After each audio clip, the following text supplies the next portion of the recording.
Emergency முடிஞ்சு இந்தியாவில் தேர்தல் நடக்கிற போது காங்கிரஸ் கட்சி தோற்கும் அப்படின்னு தமிழ்நாட்டில் இல்லை, நீங்க சொல்ற இந்த பெரிய பெரிய நிறுவனங்கள் அவங்க தாத்தாலாம் இந்தியாவில் யாராவது ஒருத்த கருத்து கணிப்புன்னு காங்கிரஸ் தோக்குன்னு சொன்னவன சொல்லுங்க, இந்திரா காந்தி தோக்குன்னு சொன்னவன சொல்லுங்க, சஞ்சய் காந்தி தோக்குன்னு யாராவது கருத்து கணிப்பு சொன்னவனு சொல்லுங்க. ஆனால் நடந்தது என்ன? இது ஒன்னே போதும் நினைக்கிற கருத்து கணிப்பு. இந்த கருத்து கணிப்பு என்கின்ற பெயர்கள் நடப்பது கருத்து திணிப்பு. தமிழ்நாடு அரசியல் வரலாற்றில் இப்படி ஒரு சூழலை நான் பார்க்கல, கேள்வி கூட படலை. ஒவ்வொரு கட்சிக்கும் பலமும் பலவீனம் ரெண்டும் நமக்கு தெரியுது. அதே போல நீங்க சொன்னீங்க பாருங்க, தாவேகா என்கின்ற ஒரு கட்சி தான் இந்தியாவே திரும்பி பார்க்கிற மாதிரி ஒரு ட்ரெண்ட் இன்னைக்கு உருவாக்குறதுக்கு அந்த கட்சியில் இருக்கிற தலைமையில் இருக்கிறவர்களுக்கு நீங்க நம்ம வெளிப்படையா சொல்லலாம், தமிழ்நாடு பூகோள அடிப்படையில் இருக்கிறதே பல அவர்களுக்கு தெரியலையோன்னு ஒரு சந்தேகம். அது ஒன்று மட்டும் தெரிகிற ஒரு 2 பேர் இருந்திருந்தா இப்பவே அவங்க தான் ஆட்சியாளர் சொல்ல முடியும். தமிழ்நாட்டு இளைஞர்களில் பாதி பேருக்கு மேல 35 வயதை தாண்டி விட்டாலே தாம்பத்திய உறவுக்கு தகுதி இல்லாம மாறிட்டான். இது சொல்வதற்கே வெட்கப்படுகின்ற கூச்சப்படுகின்ற ஒரு செயல். எந்த ஒரு ஆட்சியிலும் ஒரு தவறு நடந்தாலும் அது ஒரு 6 மாசம் கஷ்டம் இருக்கும், 1 வருஷத்துக்கு கஷ்டம் இருக்கும். இந்த 5 ஆண்டுகள் நடந்திருக்கிற தவறு 2 தலைமுறையை பாதிக்க போகுது. காரணமாக இருந்தது ராஜீவ்காந்தி, அதை விட்டாங்க. அவர் கேட்டுக்கொண்டார் என்பதற்காக அதில் பெரிய பாண்டித்துவம் பெற்றவன், 1 ரூபாய் கூட பணம் வாங்காம இங்க வந்து செஞ்சு கொடுத்தான். அவன் பேரே இந்த மூதேவிகளுக்கு தெரியல. அதை விட்டு கணினியை கொண்டு வந்தவர் கருணாநிதிங்கிறான். நான் முட்டா பேர்ல கணினிகளை பத்தி அவருக்கு என்னடா தெரியும்? கணினியர்களை பத்தி எல்லாம் தெரியும் அவருக்கு. ஒசூரை தாண்டின உடனே அதுக்கு பேரு எலக்ட்ரானிக் சிட்டி உருவாயிருக்கு. இது கருணாநிதி தான் உருவாக்குனதா? கேனப்பய ஊர்ல கிறுக்கு பய நாட்டாமைக்கிற மாதிரி ஆயிடுச்சு. தமிழ்நாட்டை தவிர வேற எங்கேயா இந்த மாதிரி ஆளு சொல்லியிருந்தானா இந்நேரம் தலைகளை தொங்க விட்டு உரிச்சிருப்பாங்க. தமிழகத்தையும் தமிழ் மக்களுடைய வாழ்க்கையை நாசம் பண்ற ஒரு மோசமான ஒரு கூட்டத்திலிருந்து தமிழ்நாட்டை காப்பாற்றுகிற அந்த பணியை நான் செய்திருக்கிறேன் அப்படின்ற இந்த பாராட்டை விட எனக்கு என்ன வேணும்? இது நீங்க பெருமையா நினைச்சுக்கிறீங்க? வேற என்ன? உங்களால முடியல, இவரால முடியல, அவரால முடியல, நான் செஞ்சிருக்கேன் அப்படின்னு சொன்னா அது எனக்கு பெருமையா இல்லையா? அது இந்த தேர்தலில் பணம் வெற்றி பெறாமல் ஒரு தனி கட்சி ஆட்சி வராத ஒரு சூழ்நிலை வந்துட்டாலே எல்லா அரசியல் கட்சி தலைவர்களிடம் இந்த மாற்றம் வரும். தலைவர்கள் மனிதர்களை மதிப்பார்கள், மனிதர்கள் அரசியல்வாதியை மதிப்பார்கள். அது மீண்டும் ஒரு ஒளிமயமான ஒரு நல்ல ஆட்சி ஒரு காலத்தில் நடந்துச்சு இல்லை, அது போல சூழ்நிலை வருவதற்கான துவக்கமாக அமையும். அந்த நல்ல நாளை நானும் உங்களைப் போலவே எதிர்பார்த்து காத்துக்கொண்டேன்.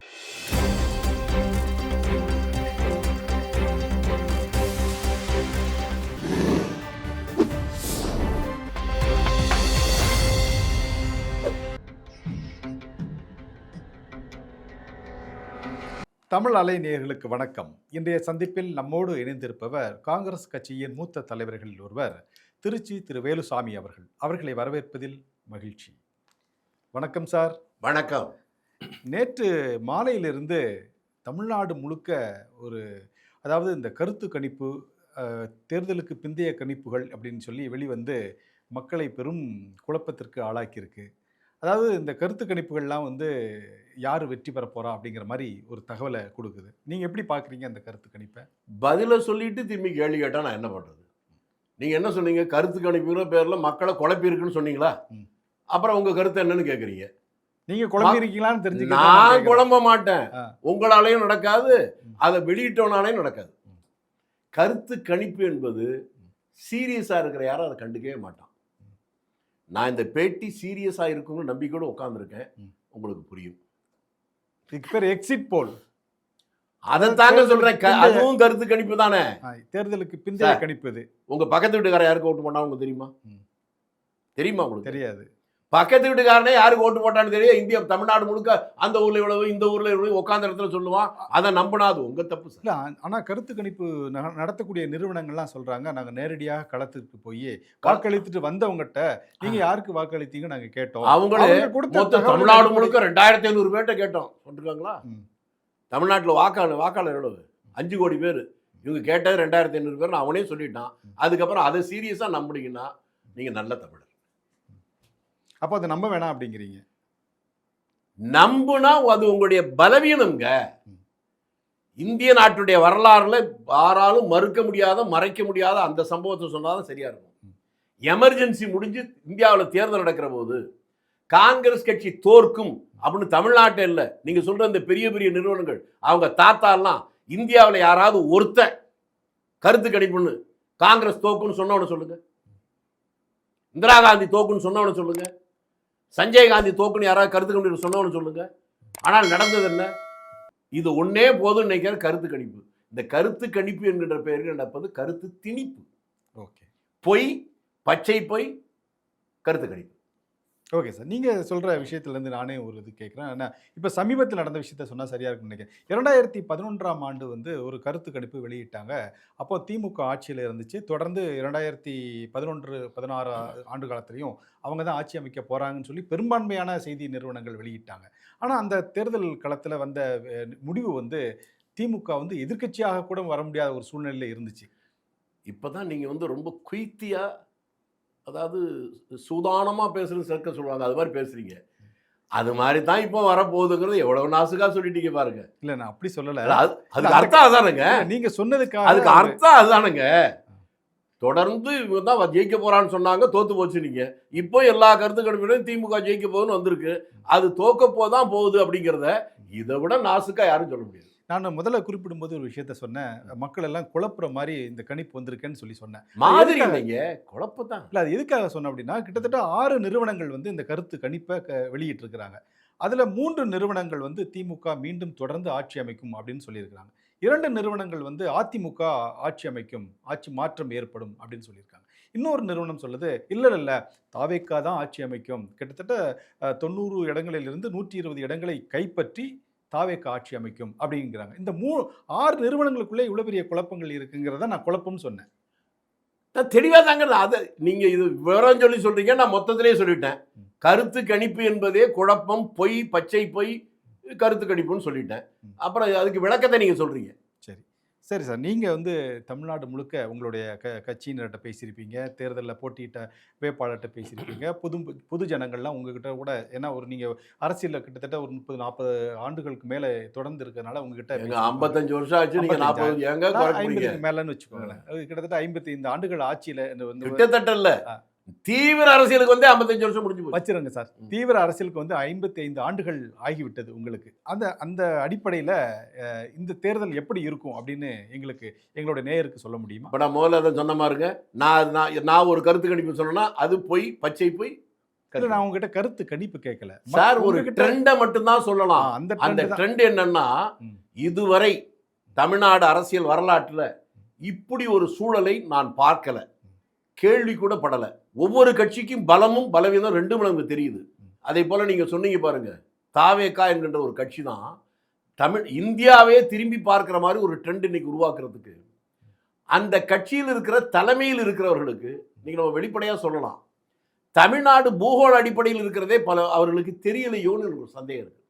அது ஒன்று மட்டும் தெரிகிற ஒரு 2 பேர் இருந்திருந்தா இப்பவே அவங்க தான் ஆட்சியாளர் மாதிரி சொல்ல முடியும். தாவேக்கா. ஆமா, ஓகே. என்ன காரணம் கேட்டா, நான் பேர சொல்ல சொன்ன நாகரிகம் இல்லை, ஒரு பெண் ஒரு யூனியனுடைய காங்கிரஸ் கட்சியில் வைஸ் சேர்மனா இருக்கு. ஏன் நான் அந்த பெண்ணை சொல்றேன்னா, அந்த யூனியனுக்குள்ள எந்த ஊருக்கு போனாலும் ஊர்ல இருக்க ஒரு 20 பேர் பேரை சொல்லி கூப்பிடக்கூடிய அளவுக்கு தொடர்பு வச்சிருக்கு. ஆண்கள் கூட செய்ய முடியாத அளவுக்கு. அது அன்னைக்கு சொல்லுது, அன்னைக்கு அந்த தொகுதியில, தலைவரே உனக்கு ஒண்ணுமே புரியல, மைத்த பிச்சுக்கிற மாதிரி இருக்கு, உங்களை தவிர வேற யார்ட்டையும் கேட்க முடியாது, என்னம்மான்னு கேட்டேன். இந்த தொகுதியில தாவேக்கால நிக்கிற வேட்பாளர் யாருன்னு எனக்கே தெரியல, ஒரு போஸ்டர் இல்லை. ஆனா எலெக்ஷன் நீங்க போறேன், பூத்தா போறேன், எந்த பூத்துல பார்த்தாலும் 50 பேர் நிக்கிறான், விசில் விசில் விசில்ங்கிறான். எப்படி வந்துச்சு, யாரு கேட்டா எல்லாம் அந்தந்த ஊர்க்காரன் தான் சொல்றாங்க. இது போல ஒரு சூழ்நிலை எந்த காலத்திலும் யாரும் பார்த்திருக்க முடியாது. அந்த கட்சியுடைய ஒரே பலவீனம் நான் சொன்னதுதான், அனுபவசாலி ஒரு 2 பேராவது மேல இருந்திருந்தா இதை முறைப்படுத்தி இருப்பார்கள், அது பெரிய வெற்றியை தந்திருக்கும்.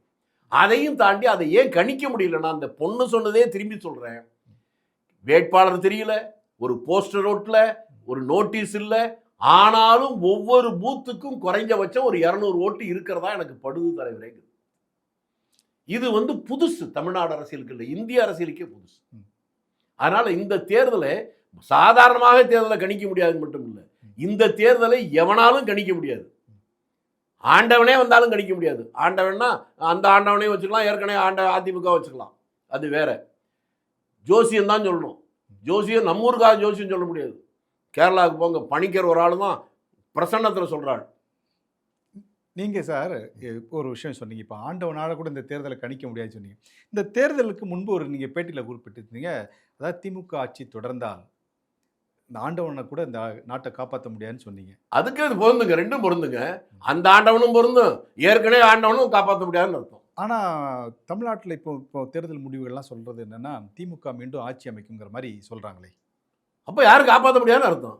நீங்கள் சொல்கிறது நடக்கிற மாதிரி தெரியல. அப்படி நடந்துட்டா தமிழ்நாடு அதாங்க ஒன்று வச்சுங்க, தமிழன் இருந்தால் தாங்க அதுக்கு பேர் தமிழ்நாடு. ஏற்கனவே 5 வருஷத்துல பாதி தமிழன் செத்து போயிட்டான், இன்னொரு 5 வருஷம் வந்தால் மீதி தமிழன் செத்து போயிடுவான். அப்புறம் தமிழன் இல்லாமல் தமிழ்நாடு எங்கே இருக்கும்? அதைத்தான் யாரும் காப்பாற்ற முடியாதுன்னு சொன்னேன். இல்லை தமிழன் புரிஞ்சுங்க. இல்லை தமிழன் செத்து போயிட்டான்னு சொல்றீங்களே, எங்களுக்கு புரியல. புரியலையா? ஆமாம், நீங்கள் நல்லா உங்கள் தெருவில் போய் பாருங்க. செத்து போனவர் கணக்கு மட்டும் இல்லை, உயிரோடவே செத்து போய் நடமாடிட்டு இருக்கணும் இருக்கலாம். வேதனையோடு சொல்கிறேன், வேடிக்கைக்காக சொல்லலை. தமிழ்நாட்டு இளைஞர்களில் பாதி பேருக்கு மேலே 35 வயதை தாண்டி விட்டாலே தாம்பத்திய உறவுக்கு தகுதி இல்லாம மாறிட்டான். இது சொல்வதற்கே வெட்கப்படுகின்ற, கூச்சப்படுகின்ற ஒரு செயல். எந்த ஒரு ஆட்சியிலும் ஒரு தவறு நடந்தாலும் அது ஒரு 6 மாதம் கஷ்டம் இருக்கும், 1 வருஷத்துக்கு கஷ்டம் இருக்கும். இந்த 5 ஆண்டுகள் நடந்திருக்கிற தவறு 2 தலைமுறையை பாதிக்க போகுது. இதையும் தமிழ்நாட்டு மக்கள் புரிஞ்சுக்கலைன்னா தமிழனும் இருக்க மாட்டான், தமிழ்நாடும் இருக்காது. அவ்வளவுதான். நீங்க தான் தொடர்ந்து இந்த மாதிரி ரொம்ப ஆக்ரோஷமா வலியுறுத்திட்டு வரீங்க. இந்த மாதிரி தமிழ்நாட்டில் இந்த இவ்வளோ சீர்கேடு ஏற்பட்டுருச்சு, சட்டம் ஒழுங்கு கெட்டு போச்சு, போதைப் பொருள் அதிகரிச்சிருச்சு அப்படின்னு சொல்றீங்க. ஆனால் வாக்காளர்களை காசு கொடுத்து விலைக்கு வாங்கிடலாம் அப்படிங்கிற ஒரு முடிவில் இந்த தேர்தல் முடிவுகள் காட்டப்போகுது அப்படின்னு சொல்றாங்களே. இந்த ஆண்மையை இழந்துட்டோம்னா எத்தனை 1 கோடி ரூபா கொடுத்தாலும் உங்களுக்கு வந்துருமா? நான் என்ன சொல்றேன்னு புரிஞ்சுக்கு சார். நான் சொல்றது உங்களுக்கு புரியல, விடுங்க. திமுக அது கட்சி தலைவர் ஸ்டாலின் தானே, ஸ்டாலினுடைய தங்கச்சி தானே யாருங்க? திருமதி கனிமொழி. கரெக்டாக சொல்றீங்க, அது ரொம்ப தெளிவாக சொல்றீங்க. அது என்னங்க சொல்லுச்சு? இந்தியாவிலேயே அதிகமாக இளம் விதவைகள் இருப்பது தமிழ்நாட்டில்னு சொல்லுச்சு. அதுக்கு என்ன பொருள்? நிறைய ஆம்பளைகள்லாம் போயிட்டான்னா பொம்பளைங்க விட்டு இருந்தால் அடுத்த தலைமுறை ஏதுங்க? உங்க வம்சமே அழிஞ்சு போகுதுன்னு அர்த்தம். அந்த கட்சியில் இருக்க ஒரு முன்னணி தலைவியை எப்படி சொன்னதுக்கு அப்புறமா உங்களுக்கு சந்தேகம் வந்துச்சுன்னா உங்களை யார் காப்பாத்துறது? நான் எதுக்காக இந்த கேள்வி கேட்டேன்னா, தேர்தல் வரும்போதெல்லாம் காசு கொடுத்து வாக்காளர்கள் சரி செஞ்சு விடலாம். அதாவது உதாரணத்துக்கு சொன்னால் கோயம்புத்தூர் பகுதியிலலாம் 6000 10,000 வரைக்கும் வாக்காளர்களுக்கு கொடுத்துருக்காங்க. எனக்கு ஒருத்தன் கூட கொடுக்கலைங்க. இந்த வீட்டு பக்கம் வரவெல்லாம் அந்த பக்கம் திரும்பிட்டு போறான். நீங்க வேதனை கிளப்புறீங்க. உண்மையிலே உங்களுக்கு வேதனையா இருக்கா? இல்ல ஏங்க, எனக்கு ஒருத்தர் எங்க வீட்டுல 4 ஓட்டு இருக்குங்க. நீங்க சொல்ற மாதிரி 5000 என்னாச்சு? 20,000 ரூபா எனக்கு மட்டும் கொடுக்க மாட்டேங்கிறாங்க. இது வஞ்ச புகழ்ச்சியில சொல்றீங்களா இல்ல உண்மையிலே ஒரு கொடுக்கலங்கிறத சொல்றேங்க. நீங்க வேணா கேட்டு வாங்கி கொடுங்க. அது மாதிரி காசுக்கு, அதாவது வாக்காளருக்கு காசு கொடுத்தா அவங்க அந்த அந்த சின்னத்துக்கு வாக்களிச்சு போடுவாங்க. கடல மிட்டாய் 2 ரூபா கொடுத்த உடனே கடல மிட்டாய் கொடுக்குற மாதிரி 2000 கொடுத்த உடனே ஓட்டு போட்டுருவாங்கன்னு நினைக்கிறீங்களா? அதெல்லாம் அந்த காலங்க. 5 ரூபா காசு வாங்கிட்டா கூட ஐயோ கை நீட்டு காசு வாங்கிட்டோம் துரோகம் பண்ண முடியுமான்னு சொன்னது. நீங்க 5 லட்சம் கொடுத்தாலும் சரி, இவன் அப்பாங்க சம்பாரிச்சா கொடுக்குறான், நம்மகிட்ட கொள்ளை அடிச்சான்னு கொடுக்குறான், அவனு வாங்கிட்டு அவங்க யாருக்கு போடணுமோ அவங்க போடுற அந்த ஒரே மக்கள் மனோநிலை மாறி இருக்கு. இந்த தேர்தல் தான் காசை வைத்து வெற்றி பெற முடியுங்கிற நம்பிக்கை இதோட முடிஞ்சு போயிடும். இனிமேட்டு காசு கொடுத்தா ஓட்டு கிடைக்காதுன்னா வந்துடும். எப்படியாவது எதை செய்தாவது ஆட்சிக்கு வா, கொள்ளையடி, கோடி கோடியா பணத்தை சேரு, அதை காசை கொடுத்த திரும்பியும் ஆட்சிக்கு வரலாம் அப்படிங்கிறது நேற்று வரை இருந்துச்சு. இந்த தேர்தலில் அது தவிடுபொடியாகும். பாருங்க. நீங்க சொல்றது உண்மையா இருந்துச்சுன்னா, இல்ல நான் தான் கேட்கிறேன், உண்மையா இருந்துச்சுன்னா தமிழ்நாட்டுடைய மக்கள் மனநிலை மாறிடுச்சுன்னு அர்த்தம் எடுத்துக்கலாம். நீங்க வாங்கின காசுக்கு அப்படியே போட்டீங்களோ என்னவோ. இல்ல எனக்கும் நான் என்கிட்ட ரொம்ப வாங்கிட்டுலாம் எதுதான் போட்டாங்க தெளிவா சொன்னாங்க. இல்ல உங்களுக்கு அந்த நம்பிக்கை வரலன்னா நீங்க அந்த நன்றி உணர்வோட போட்டிருக்கீங்களோ? இல்ல நீங்க குறிப்பிட்ட மாதிரி எனக்கும் காசு வரல. வரலையா? அந்த கோபம் உங்களுக்கு ஏங்க வரல? எல்லாருக்கும் பணம் கொடுத்துருக்கோம். எனக்கு காசு கொடுத்தாலும் நாங்க வந்து வாங்குற நிலையில நாங்க இல்ல. ஏன்? அவங்க கொடுக்குற காசு எதுக்காக? நாங்க வந்து ஒரு ஜனநாயக கடமை ஆற்றுவதற்கு தான் வந்து நாங்க. ஏங்க அவன் காசு நாத்து நடுற களை இருக்கிற பொம்பளைக்கு தெரியுது இவங்க ஆயப்பன் சம்பாரிச்ச காசா கொடுக்குறான். நம்ம பணத்தை கொள்ளடிச்சான் அதை முடிஞ்ச அளவுக்கு வாங்குவோம்னு சொல்லுது. உங்களுக்கு புத்திசாலின்னு நினைச்சு இல்ல நீங்க சொல்ற மாதிரி ஜனநாயக கடமை இல்ல நீங்க சொல்ற மாதிரி காசை வாங்கிட்டா நான் வந்து எதிர்த்து கேள்வி கேட்க முடியாது. யார் சொன்னா? என்னுடைய சட்டமன்ற ஏங்க அவன் கொள்ளடிச்சிட்டு உங்ககிட்ட கேள்வி கேட்கறான். என்னமோ 5 ஏங்க 5000 கோடி கொள்ளடிச்சவன் திமிரா பேசிட்டு இருக்கான். நான் 5000 ரூபா வாங்கிட்டு நான் வந்து எப்படிங்க பேசுறது கேட்குறீங்க? இல்லை அதே திருப்பி கேட்பாங்க, நம்மளை பார்த்து கேட்பாங்க இல்லையா? எப்படி கேட்பாங்க? எங்கிட்ட நான் காசு கொடுக்கும்போது வாங்கினீங்கல்ல, ஏன் காசு வேணாம் அப்படின்னு நீங்க திரும்பி கேட்கணும். அப்பதான் நீங்க தெளிவான ஆள் அர்த்தம். இந்த காசு ஏதுரா இல்ல அப்படின்லாம் கேட்கணும். நீங்க திருச்சி வேலுசாமி அவர்கள் வந்து ஆக்ரோஷமா இப்படி கேட்டுறலாம். ஒரு சாதாரண பாமரன் அப்படியா கேட்க முடியுமா? உங்களை விட என்னை விட பாமரன் இப்ப தெளிவா இருக்கிறான்.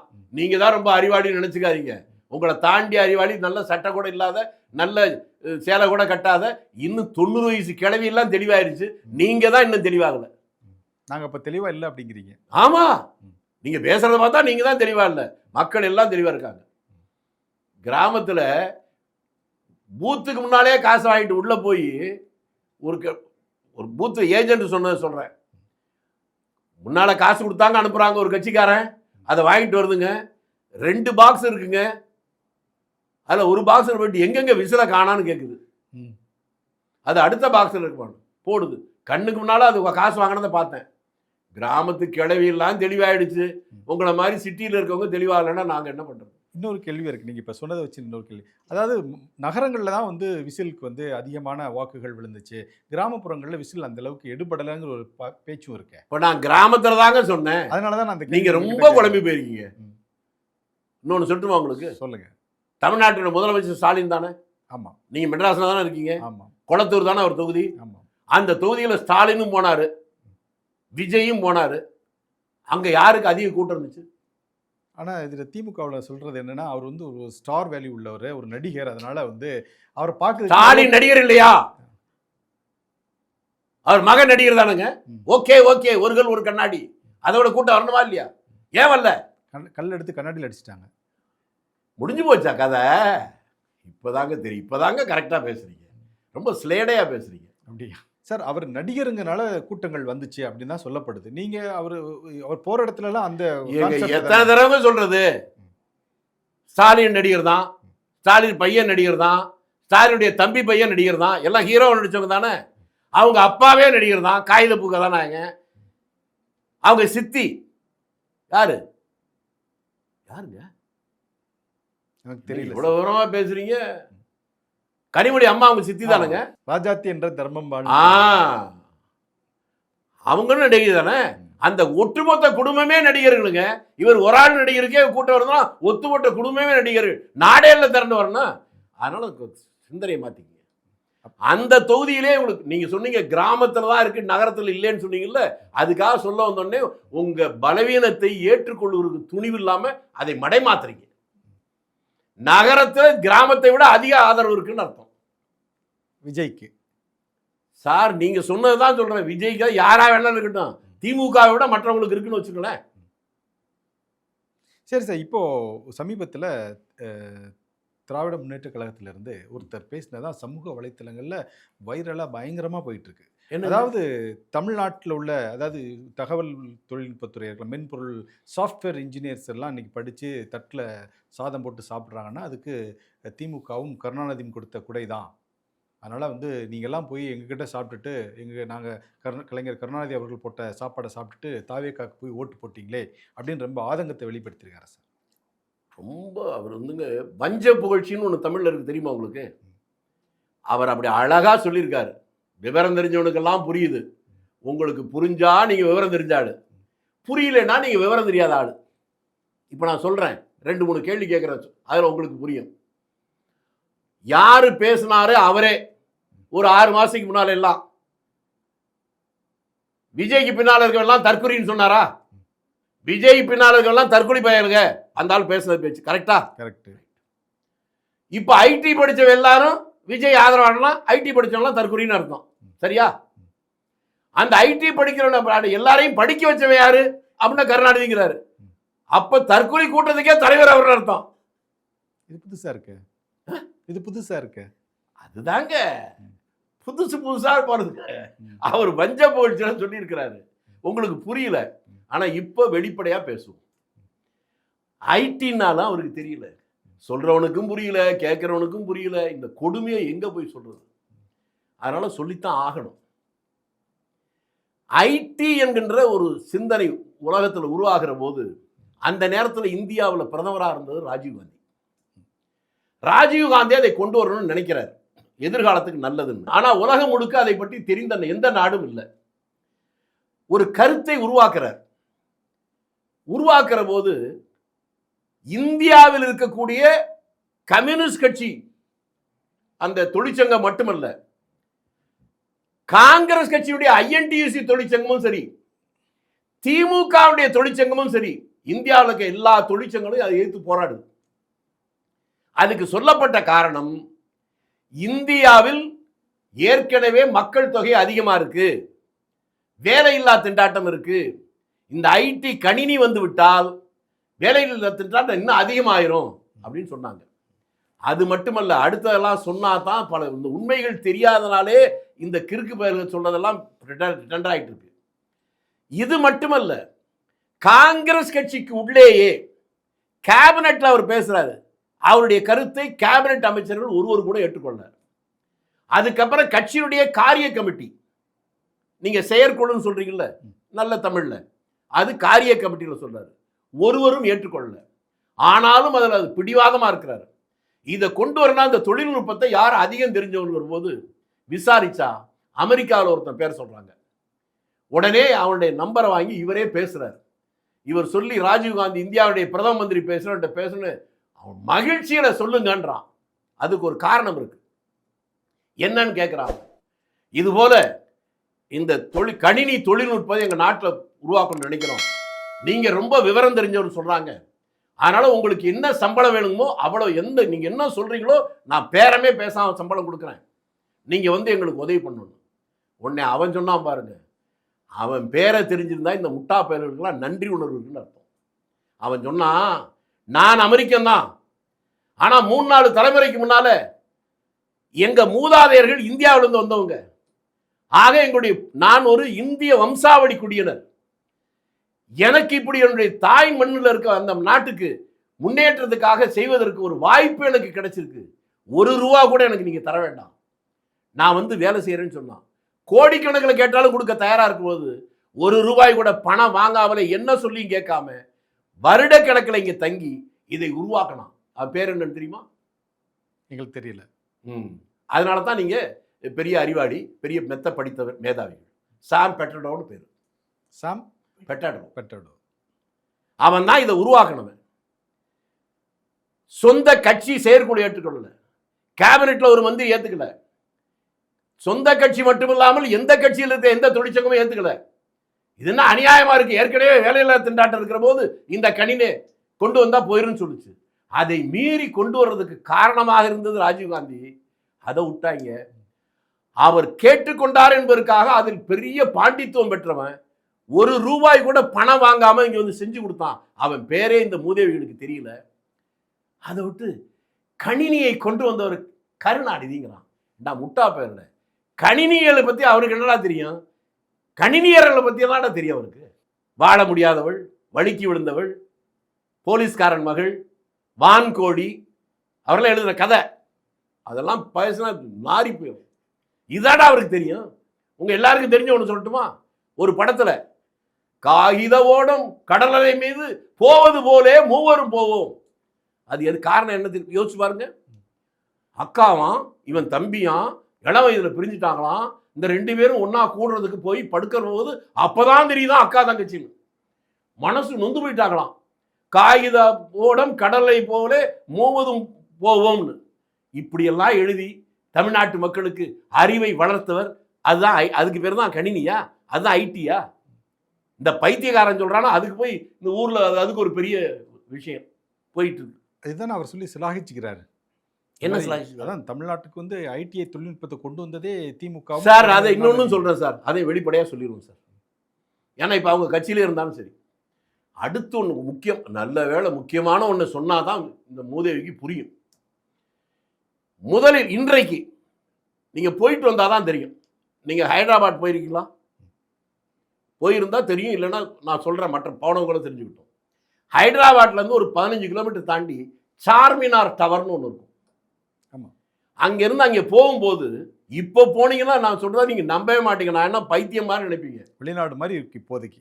அங்கே ஒரு 15-20 ஆண்டுகளுக்கு முன்பாக போயிருந்தா உங்களுக்கு தெரியும். 20 ஆண்டுகளுக்கு முன்பாக நம்ம செஞ்சி பக்கத்தில் தான் தமிழ்நாட்டில் அப்படி இடம் இருக்கு. முள்ளு செடி கூட வளராது, சின்ன சின்ன உருண்டை கல்லாக இருக்கும், விவசாயத்துக்கோ எதுக்குமே பயன்படாது, ஒரு குடிசை கூட இருக்காது. அதை தாண்டி தான் போய் அங்கே போகணும். இப்போ போனீங்கன்னா அந்த ஹைதராபாத்லேருந்து சார்மினார் வரணும் முழுக்க சிட்டி மாதிரி ஆயிடுச்சு. அதுக்கு பேரே எலக்ட்ரானிக் சிட்டி. சந்திரபாபு நாயுடு தான் அதுக்கு காரணம். நான் யாராக இருந்தாலும் அது செஞ்சவங்கள நன்றியோட சொல்கிறேன். சரி, இங்கேருந்து எடுத்துங்க ஒசூரை தாண்டி நீங்கள் பெங்களூர் போனீங்கன்னா இன்றைக்கு பெங்களூருடைய மத்திய பகுதி மாதிரி இன்னைக்கு இருக்கிறது ஜெயநகர். அந்த ஜெயநகர் தான் அவுட்டராக இருந்துச்சு, அப்போ புதுசாக உருவாகிட்டு இருந்துச்சு. ஒசூரை தாண்டி அந்த ஜெயநகர் போகிறவர்களும் டீ குடிக்கணும்னா ஒரு குடிசை தான் இருக்கும், வேற ஒன்றும் இருக்காது. இப்போ போங்க, ஒசூரை தாண்டின உடனே அதுக்கு பேர் எலக்ட்ரானிக் சிட்டி உருவாயிருக்கு. இது கருணாநிதி தான் உருவாக்குனதா? கேனப்பய ஊர்ல கிறுக்கு பய நாட்டாமைங்கிற மாதிரி ஆயிடுச்சு. தமிழ்நாட்டை தவிர வேற எங்கேயாவது இந்த மாதிரி ஆளு சொல்லியிருந்தானா இந்நேரம் தலைகளை தொங்க விட்டு உரிச்சிருப்பாங்க. இப்பவே உரிக்குதாங்க. இப்பவும் ஐடி பீப்புள்லாம் உரிவுன்னு உரிக்கிறாங்க. என்ன ஏங்க மக்களுக்கு புரியணுங்க. இப்படி ஏங்க இந்த மாதிரி வளர்றவனை எல்லாம் நம்பி தாங்க தலைவனாக்கி தாங்க இந்த நாடு நாசமா போச்சு. அதுக்கப்புறம் இன்னொன்று சொல்றேங்க, இது உருவாவதற்கு இப்போ நானே உதாரணம். இப்போ எனக்கு ரொம்ப க்ளோஸ் ரிலேட்டிவ் ஒருத்தன், அப்போ ஹெக்டே சீஃப் மினிஸ்டர். அப்போ தமிழ்நாட்டில் என்ஜினியரிங் கல்லூரியிலே மத்திய அரசு இருக்க கல்லூரிகள் தான் இருந்துச்சு, தனியார் கல்லூரிகள் கிடையாது. தும்கூரில் போய் அவளை சேர்த்து விட்டான். இன்னும் மதுரையில் வேலையில் இருக்கான், இப்போ தான் ரிட்டையர்ட் ஆயிருக்கான். அந்த காலேஜில் சேர்க்க வரும்போது அவங்க அப்பா ஒரு ஹைஸ்கூல் வாத்தியார், ஹெட் மாஸ்டர். இதெல்லாம் எங்களுக்கு என்னது ஹைஸ்கூல் ஹெட் மாஸ்டருக்கே தெரியாது. தேனி பக்கத்தில் அவங்க ஊர். சேர்த்து விட்டேன். அதற்கப்புறமா இன்றைக்கு தனியார் துறையில் என்ஜினியரிங் கல்லூரிகள் இதெல்லாம் யூனிவர்சிட்டியே பல வந்துருச்சு. இன்றைக்கு உலகம் முழுக்க தெரிந்த இந்தியாவிலே நம்பர் 1 யூனிவர்சிட்டினா VIT, Vellore Institute of Technology. JPR college வச்சிருக்காரா? ஏசி சண்முகம் வச்சிருக்கிறாரா? கலசலிங்க காலேஜ் ஸ்ரீவில்லிபுத்தூர் பக்கத்தில் இருக்கா? இப்படி பார்த்தீங்கன்னா ஏன் ஜெகத் ரட்சகனோட வச்சிருக்கிறாரா? தம்பிதுரை வச்சிருக்கிறாரா? இவங்கெல்லாம் கல்வி தந்தைகள். ஏன் ஏவா வேறு உங்க மந்திரி சபையில் இருக்க வச்சிருக்கிறாரா? ரகுபதி வச்சிருக்கிறாரா? ரகுபதி வச்சிருக்கிற காலேஜுக்கு பேர் என்ன? J engineering college. இது எல்லாமே எம்ஜிஆருக்கு விவரம் தெரிஞ்சதோ இல்லையோ, எப்படியோ அரசாங்கம் நடத்த முடியல, தனியார் யார் வேணாலும் நடத்துக்கணும் லைசன்ஸ் கொடுத்ததுக்கு அப்புறம் வந்தது. அவங்களாவது எங்களால் வந்திருக்குன்னு சொல்லியிருந்தா கொஞ்சம் ஒரு நியாயம் இருக்கு. நீங்க என்னத்தை கொண்டு வந்தீங்க சொல்லுங்க? எதுவுமே இல்லையே. டாஸ்மாக் கடையை கொண்டு வந்து இந்த தலைமுறையை நாசமாக்கணும் ஒன்றை தவிர வேற எதை செஞ்சிருக்கீங்க? ஜாலியாக சைக்கிள் ஓட்டிட்டு இருக்கிறார். ஐயா, சைக்கிள் ஓட்டுற மாதிரி நடிச்சுட்டு ஒரு சம்சாரம் போய் 2 நாளா பூம்பாறையில் ஒரு குலதேப்பர் கோயில்னு ஒன்று இருக்கு, தெரியுமா உங்களுக்கு? ஆமாம் ஆமாம், தெரியுமா உங்களுக்கு? முருகர் கோவில். ஏன்னா இங்கே போகிறது அதனுடைய வரலாறு என்னன்னு தெரியுமா உங்களுக்கு? அந்த இடத்துக்கு போனால் மலையில் ஒரு முகடுல இருக்கும். அந்த முகடுக்கு பக்கத்தில் ஒரு சின்ன ஒரு முகடு இருக்கும், அதில் ஒரு டீ கடை இருக்கும். போங்க, அந்த டீ கடையில் 2 டேபிள் போட்டிருப்பான். அந்த டீ முனையில் உட்காந்து பார்த்தா அங்கேருந்து பார்த்தாலும் சரி, இந்த கோயிலிருந்து பார்த்தாலும் சரி, பழனியில் இருக்கக்கூடிய கோயில் தெரியும். அந்த கோயிலை கட்டியவர் மன்னர்கள் காலத்தில் கட்டப்பட்டது. இப்போ பழனியில் இருக்கக்கூடிய முருகன் சிலை இருக்குல்ல, அந்த சிலை அந்த பூம்பாறை குழந்தையப்பர் கோயில் இருந்த சிலையை தான் எடுத்து அங்கே வச்சதாங்கன்னு சொல்கிறாங்க. அது சக்தியுள்ள ஒன்று தான். அந்த இடத்துக்கு போனாலே உங்களை அது கோயிலுங்கிறத மறந்துட்டாலும் அந்த சுற்றுப்புற சூழ்நிலையே உங்கள் மனதில் ஒரு மாற்றத்தை உருவாக்கும். அங்கே போய் 2 நாள் ஐயாவுடைய மனைவி 100கணக்கான பிராமண பெண்கள்லாம் வச்சு பூஜை புனஸ்காரங்களும் ஓடிக்கிட்டு இருக்கு. அதெல்லாம் உங்களுக்கு தெரியாமல் சைக்கிள் நீங்கள் எப்படிங்க உருவ போகிறீங்க? அது தெரியல, சைக்கிள் ஓட்டினது மட்டும் தெரியுது. பயம் வந்துருச்சுங்க. ஐயையோ காப்பாத்துறா, மக்களை நம்பி பிரயோஜனம் இல்லை, இது தெய்வமாவது காப்பாத்தணும்னு போயிருக்காங்க. அவங்க அதெல்லாம் அதுக்கு எதிரானவர் இல்லையா முதல்வர்? முதல்வர் வந்து இந்த அதாவது சாமி இல்லை, கடவுள் நம்பிக்கை கிடையாது, இல்லாதவர்கள் அவர். அவர் சொல்றத உலகமே கேட்டாலும் சம்சாரம் மட்டும் கேட்க மாட்டேங்குதுங்க. இல்லை இந்த அது என்ன சார், இந்த பிராமண பெண்களை வைத்து பூஜை எதுக்காக அது பூஜை பண்ணாங்க? அவங்கள காப்பாத்திக்குதாங்க. இல்லை அந்த மாதிரி பண்ணால் காப்பாற்றிடலாமா? அவங்க நம்புறாங்க. ஏங்க நான் பாவம் பண்ணாதான் அதை கண்டுபிடிச்சிக்கணும். எனக்கு பாவம் இல்லை, நான் மரத்தடியில் படுத்தாலும் எனக்கு தூக்கம் வருது. கொடைக்கானல போய் தூக்கம் இல்லாமல் சைக்கிள் ஓட்ட வேண்டியிருக்கேன். எனக்கு ஒன்றும் இல்லை, மரத்தடியில் படுத்தாலும் பிளாட்பாரத்தில் படுத்தாலும் தூக்கம் வருது. அவங்களுக்கு வரல. ரெண்டுக்கு இருக்கிற வித்தியாசம் தான். அதை செஞ்சால் நல்லது நடக்குமா நடக்காதான், நான் பாவம் பண்ணாதானே யோசிக்கணும். நான் பண்ணலை, அதனால் எனக்கு தேவையில்லை. அவரை தூக்கம் இல்லாமல் பண்ணுறது காங்கிரஸ் கட்சியினர் தான் சொல்லி சொல்கிறாங்க. ஏன்னா நேற்று கூட டெல்லியில் பேசும்போது இந்த கிரீஸ் சோடங்கர் சொல்கிறாரு, ஒருவேளை ஆட்சி அமைஞ்சா கூட அந்த ஆட்சியில் எங்களுக்கு பங்கு வேணும், அதிகாரத்தில் நாங்கள் ஒன்றும் நடுநிலையாக இருக்க விரும்பலை, ஆட்சியில் நாங்கள் இருக்கணும், இல்லாட்டா எதிர்கட்சியாக இருக்கணும் அப்படிங்கிற மாதிரி. 8 இருக்கணும், இல்லைன்னா 10 இருக்கணுங்க, நடுவில் இருக்கக்கூடாதுன்னு நினைக்கிறேங்க. இது சரியா தப்பா? அதாவது தூக்கத்தை கெடுக்க மாதிரி. என்ன சொல்றேங்க, 8ஆம் நம்பரா இருக்கணும், இல்லைன்னா 10ஆம் நம்பரா இருக்கணும். தேர்தல் ஆரம்பிக்க ரெண்டுக்கு நடுவில் இருக்கக்கூடாதுன்னு முடிவு பண்ணிட்டாங்க. இது சரியா தப்பான்னு கேட்கறேன். அதாவது இந்த தேர்தல் ஆரம்பிக்க எங்க சரியா தப்பான்னு சொல்லுங்க, அப்புறம் கேள்வி கேளுங்க. நான் ஒரு கேள்வி உங்ககிட்ட கேட்கிறேன், நான் ஏன் கேள்விக்கு பதில் சொல்லுங்க, அப்புறம் உங்க கேள்விக்கு நான் பதில். அதாவது இது சரியா தப்பா? தேர்தல் ஆரம்பிக்க இது சரியா தப்பா? தேர்தல் இது சரியா தப்பா?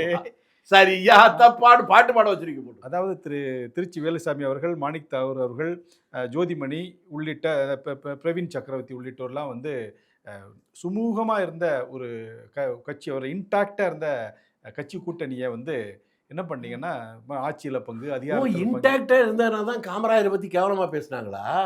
இந்த உலகமே பாராட்டுற காந்தியை பற்றி வாங்கடா நம்ம பெருசாக பேசுறீங்க, காந்தியவே உள்ள படுக்க வச்சது நாங்கள் தானே அப்படின்னு பேசினாங்களா? அதுதான் இன்டாக்ட் கூட்டணியா?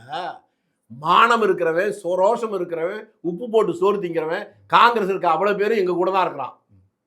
அதை சொல்ல விட்டு வேற எதோ சொல்றீங்க. அந்த கூட்டணியை வந்து குழப்பத்தை ஏற்படுத்துது உங்களை மாதிரி. குழப்பம் இல்லை, குழப்பத்தை அவங்க தான் ஏற்படுத்தினாங்க. காமராஜரை பத்தி பேசினதுக்கு பதில் சொல்லாத அவனுக்கு பேர் காங்கிரஸ். இன்னைக்கு ஒருவேளை இந்த திமுக வந்து தோற்க நேரிட்டால் அதற்கு உங்கள் போன்ற, அதாவது காங்கிரஸ் கட்சிக்குள்ள இருந்துட்டே குழப்பத்தை ஏற்படுத்தின அவங்க தான் பொறுப்பு அப்படிங்கிற மாதிரி பேச்சு இருக்கு. அப்பா, என் வாழ்க்கையில பிறவி பயனே அடைஞ்சிட்டேன்னு அர்த்தம். இந்த ஒண்ணு போதுங்க எனக்கு. இந்த நாட்டினுடைய பிரைம் மினிஸ்டர் 15 வருஷம் இருந்தா கூட எனக்கு இல்லாத மகிழ்ச்சி வருது. தமிழகத்தையும் தமிழ் மக்களுடைய வாழ்க்கையை நாசம் பண்ற ஒரு மோசமான ஒரு கூட்டத்திலிருந்து தமிழ்நாட்டை காப்பாற்றுகிற அந்த பணியை நான் செய்திருக்கிறேன் அப்படின்ற இந்த பாராட்டை விட எனக்கு என்ன வேணும்? இது நீங்க பெருமையா நினைச்சுக்கிறீங்க? வேற என்ன? உங்களால முடியல, இவரால முடியல, அவரால முடியல, நான் செஞ்சிருக்கேன் அப்படின்னு சொன்னா அது எனக்கு பெருமையா இல்லையா?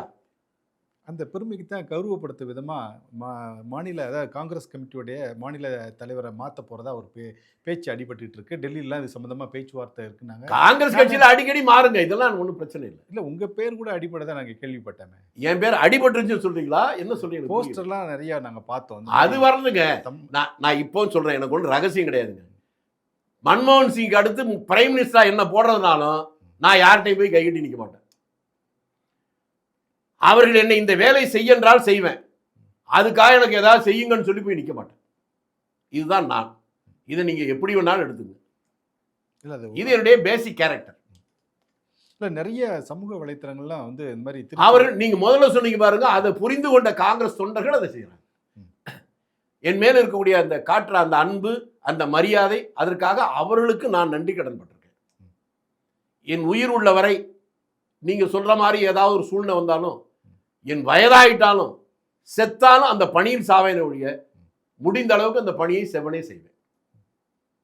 சரி சார், இறுதியாக ஒரு கேள்வி சார்.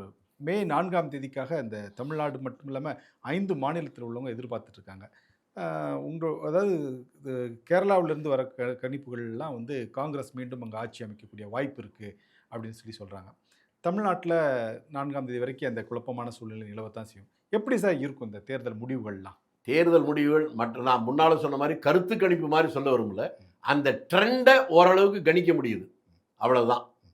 அந்த ட்ரெண்டு சுதந்திரம் அடைந்து இந்த 75 ஆண்டுகளில் எத்தனையோ தேர்தல் செஞ்சுருக்கோம். எந்த தேர்தலும் இல்லாத ஒரு புதுவிதமான ட்ரெண்ட் இந்த தேர்தல் இருக்கு. ஒரு கேண்டிடேட் யாருன்னே தெரியல, ஒரு நோட்டீஸ் இல்லை, ஒரு போஸ்டர் இல்லை, ஆனால் எல்லா இடத்துலையும் அவங்களுக்கு ஓட்டு கொடுக்குற மாதிரி ஒரு இதெல்லாம் இதுக்கு முன்னால் எப்போவுமே இருந்ததில்லை. என்னடா எங்கள் ஊருக்கு வந்தானா அந்த வேட்பாளர், அவனுக்கு ஏன்டா ஓட்டு போடணும், இப்படி ஒவ்வொரு ஊர்லையும் கேட்டாங்க. இப்போ அப்படி கிடையாது. வந்தானா வள்ளியா எதுவுமே இல்லை, ஓட்டு போட வந்திருக்கிறாங்க. என் பார்வையில் எனக்கு தோன்றதை சொல்கிறேன். நான் ஒன்றும் கணிச்செல்லாம் சொல்லலை, கருத்து கணிப்பும் சொல்லலை. இந்த தேர்தலில் தனி கட்சி ஆட்சி தமிழ்நாட்டில் இல்லை என்று நான் நம்புகிறேன்.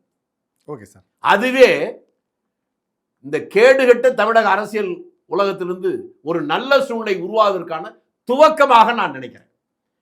தனி கட்சி ஆட்சி வராமலேயே ஒரு புதுவிதமான ஆட்சி வந்தாலே, இனி எதிர்காலத்தில் பணம் கொடுத்தாலும் ஓட்டு விழுவாதுங்கிற எண்ணம் வந்துட்டாலே பணத்தை தேட மாட்டான், மனிதனை தேட நினைப்பான். அதுவே நல்லது. ஒரு காலத்தில் மனிதனை மதித்தார்கள், மனிதன் தலைவர்களை மதித்தான். அந்த நிலைமை மீண்டும் வரும். உலகம் ஒரு உருண்டைன்னு சொல்கிறான், அதே போல் எல்லாமே ஒரு வட்டம்னு சொல்கிறான். அதே போல் ஒரு உன்னதமான ஒரு ஆட்சி, எம்பியாக இருந்திருப்பான், எம்எல்ஏ இருந்திருப்பான், மந்திரியாக இருந்திருப்பான், சொந்த வீடு கூட இல்லாமல் செத்தம் நூற்றுக்கணக்கான பேர் தமிழ்நாட்டில் உண்டு. ஆனால் ஒரு தடவை மந்திரியாக வந்துட்டானே 5000 கோடி 10,000 கோடி 50,000 கோடி சம்பாதிக்கலாம் இருக்கலாம்.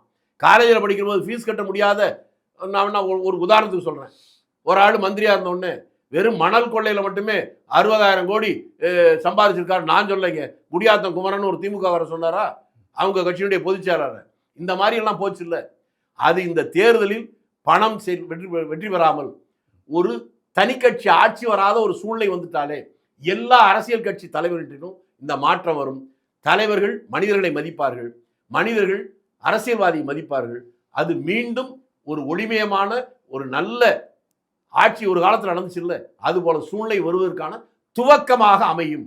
அந்த நல்ல நாளை நானும் உங்களைப் போலவே எதிர்பார்த்து காத்துக்கொண்டிருக்கிறேன். நாங்களும் எதிர்பார்த்து காத்துட்டு இருக்கோம் சார். நன்றி, வணக்கம். நன்றி, வணக்கம்.